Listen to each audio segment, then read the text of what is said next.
සුබ දවසක් වේවා. අද ඉතින් හොඳට ඉර පායපු ලස්සන දවසක් වෙනද වගේම ආදරණීය හැමෝම ගොඩක් ආදරෙන් පිළිගන්නවා. අද ඉතින් උදේම අපිට කිරිබත් දානකින් කෑම පිඟානක් හම්බුණා. ඔන්න ඉතින් බලන්නකෝ කිරිය තියෙනවා කිරිබත් කැවුම්. මේ ඉතින් දැන් ඉතුරු කරලා තියෙන්නේ මගේ පංගුව. මම තාම කෑවේ නැහැ. මොකද අම්මා කොල කැඳ හදලා තිබ්බා. මම හිතුවා ඉතින් කොල කැඳ එක බීලම පස්සෙම කනවයි කියලා. අද ඉතින් සෙනසුරාදා දවසක් නිසා හැමෝම ගෙදර ඉන්න නිසා අම්මා ඉතින් කොල කැඳ උදේම හදලා තිබ්බා. අම්මා උදේම හදලා තිබ්බේ ගුටු කොල කැඳ එකක්.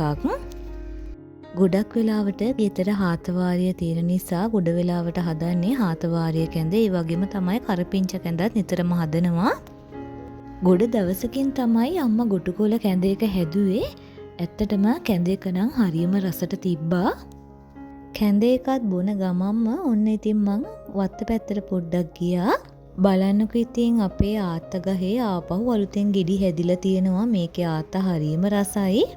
අපේ පිටිපස්සේ තාප්පේ පුරාම මෙන්න මේ වැල් జాතිය තියෙනවා. මම දැකලත් තියෙනවා මේවා විකුණන්නත් තියෙනවා.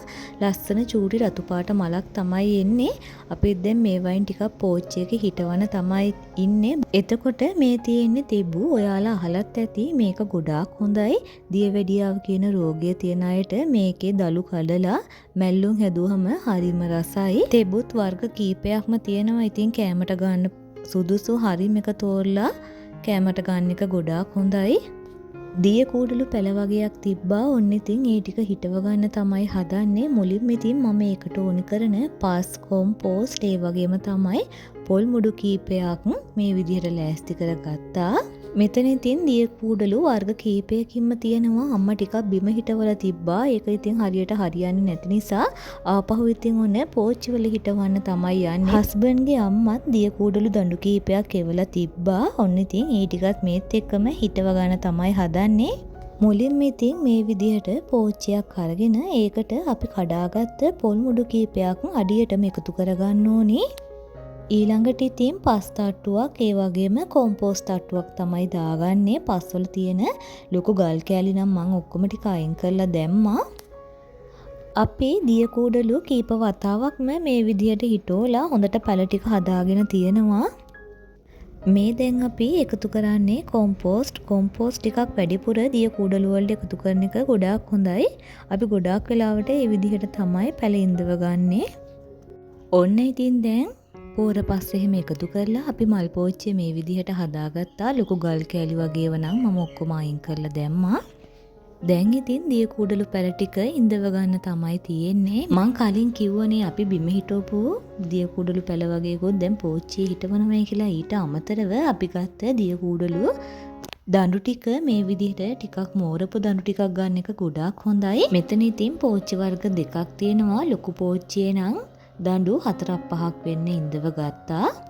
ඉතුරු වෙලා තියෙන දඬු ටිකයි දිය කුඩලු පොඩි පැල වගේක් තිබ්බා. ඒ ටිකත් ඉතින් මේ විදිහටම ඉතුරු පෝච්චි ටිකේ හිටව ගන්න තමයි තියෙන්නේ.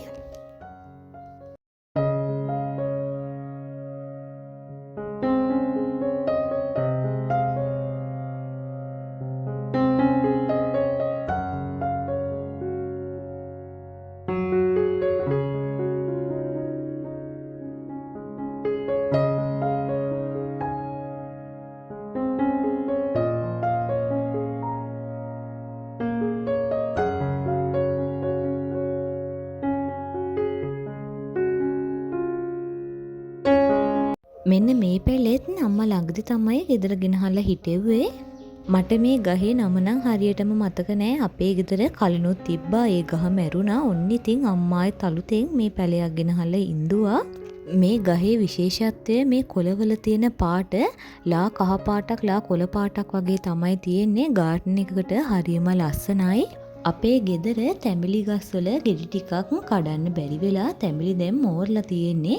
ඔන්න ඉතින් දැන් අපි ඒ වයින් තැඹිලි තෙල් හදාගන්න තමයි හදන්නේ. මේ දවස්වල ඉතින් හොඳට අවුවක් තියෙන නිසා මේව හොඳට වේල ගන්න ලේසි.